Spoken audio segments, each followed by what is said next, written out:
सरकारला आणि निवडणूक आयोगाला हा इशारा देणारा ठरेल की सावधान व्हा, जागेवर या, बेईमानी करू नका आणि बेईमानी कराल तर तुम्हाला धडा शिकवल्याशिवाय आम्ही राहणार नाही। या देशातील लोकशाही धोक्यात आहे। या देशामध्ये उद्याचा भविष्य अंधकारमय आहे। मतचोरी झाली, मतचोरीमुळे सरकार आलं, मतचोरीने बेईमानी करून सत्ता बळकवली, हे आता सिद्ध झालेलं आहे। राहुल गांधींनी जे ही चोरी पकडली त्यावर आता निवडणूक आयोग या गोष्टी मानायलाच तयार नाही, कारण निवडणूक आयोग हा सरकारचा पार्ट असल्यासारखा, सरकारचा पार्टनर असल्यासारखा वागतो। आणि अशा स्थितीमध्ये आम्ही ज्यावेळेस आमचं शिष्टमंडळ भेटलं आणि विचारलो त्यावेळेस त्यांच्याकडे उत्तर नव्हता यामध्ये असलेला घोळ। अरे एका घरामध्ये 400 लोक कसे राहू शकतात?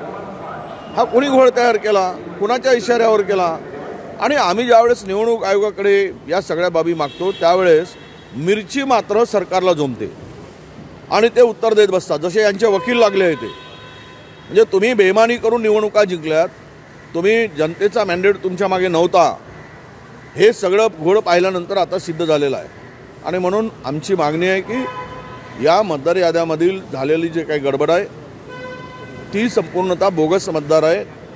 बोगस मतदार तयार करून ह्या निवडणूक जिंकण्याचा नवीन फंडा या देशामध्ये सुरू झालेला आहे। या संदर्भातली आज आमच्या मोर्चाच्या माध्यमातून आम्ही निवडणूक आयोगाला इशारा देऊ इच्छितो की जर हे स्वच्छ केलं नाही आणि सरकारचा, भारतीय जनता पक्षाचा पार्टनर म्हणून जर काम करत असाल, त्याचा सहयोगी पक्ष म्हणून तुमची भूमिका असेल तर या देशातील लोकशाही धोक्यात आहे। या देशामध्ये उद्याचा भविष्य अंधकारमय आहे, हे या ठिकाणी सांगण्यासाठी हा इशारा मोर्चा आहे। आणि सरकारला आणि निवडणूक आयोगाला हा इशारा देणारा ठरेल की सावधान व्हा, जागेवर या, बेईमानी करू नका आणि बेईमानी कराल तर तुम्हाला धडा शिकवल्याशिवाय आम्ही राहणार नाही, हा इशारा देण्यासाठीच आजचा मोर्चा आहे। मतचोरीचा कन्सेप्टच काँग्रेसचा होता, राहुल गांधींना हा मुद्दा आणला होता। मात्र आजच्या मोर्चामध्ये काँग्रेसचे अनेक वरिष्ठ नेते अनुपस्थित आहे, अनेक ठिकाणी काँग्रेसचे होर्डिंग आणि झेंडे सुद्धा लागल्याचं पाहायला मिळत नाही। नाही, झेंडे होल्डिंग हा विषय नाही, मोर्चामध्ये आम्ही सहभागी आहोत। मी तिथे चाललेलो आहे, विधिमंडळ पक्षाचा नेता आहे, मला वाटते बाळासाहेब आहेत, वर्षा गायकवाड आहेत, अनेक नेते दिग्गज आहेत महाराष्ट्रातील। त्यामुळे असं काय त्यामध्ये सर्वच फौज उतरली पाहिजेत अशातली गरज नाही। अनेक कामामध्ये आता निवडणुकीचा पिरियड आहे, पण एक आहे की मतचोरी झाली, मतचोरीमुळे सरकार आलं, मतचोरीने बेईमानी करून सत्ता बळकवली, हे आता सिद्ध झालेलं आहे। आणि हे आता आमच्या सगळ्या राज ठाकरे साहेबापासून सगळ्यांना आता राहुल गांधींचा मुद्दा पटलेला आहे। राहुल गांधींनी जे ही चोरी पकडली त्यावर आता एकमत सर्वांचं झालेलं आहे। काल तुम्ही ट्विट केलं, अजितदादांवर टीका केली, कर्जमाफीला 0% व्याजदरांचे वक्तव्य केलं।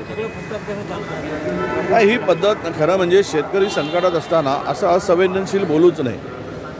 आणि आम्ही निवडणुका जिंकण्यासाठी कर्जमाफी केली अशा प्रकारचं वक्तव्य त्यांनी केलं, हे अत्यंत बेईमानीचं आहे असं मी मानतो। म्हणजे लोकांना तुम्ही मतं मिळवण्यासाठी बेईमानी करताय, खोटं बोलताय, खोटी आश्वासनं देताय आणि मतं घेताय, ही जनतेशी, शेतकऱ्याशी केलेली बेईमानी आहे। आणि या बेईमानीचा बदला येणाऱ्या निवडणुकीमध्ये चुनके मतदार घेतील आणि यांची जागा, यांची अवकात यांना दाखवतील। पंतप्रधान मोदींनी काल टीका केली आहे की काश्मीर प्रश्न हा नेहरूमुळेच आहे। अब कुछ हाथ में नहीं है तो नेहरू है, कुछ खुद से बनता नहीं तो नेहरू दिख पडता है। स्वतः काही करायचं नाही, सगळे नेबर कंट्रीज विरोधात गेलेत आणि पंतप्रधान करत काय आहे? एक तरी बाजूच्या देशाशी चांगले संबंध ठेवलेत, चीनशी हातमिळवणी केली आणि तिकडे मोठा भारी मिलिटरीचा कॅम्प त्यांनी उभं केला। हा देश उद्ध्वस्त करायला निघणाऱ्या माणसांनी स्वातंत्र्याच्या काळात 13 वर्ष जल भोगणाऱ्या नेहरूवर टीका करण्याचा अधिकार तरी आहे का? हे पहिले त्यांनी बघावं आणि मग बोलावं।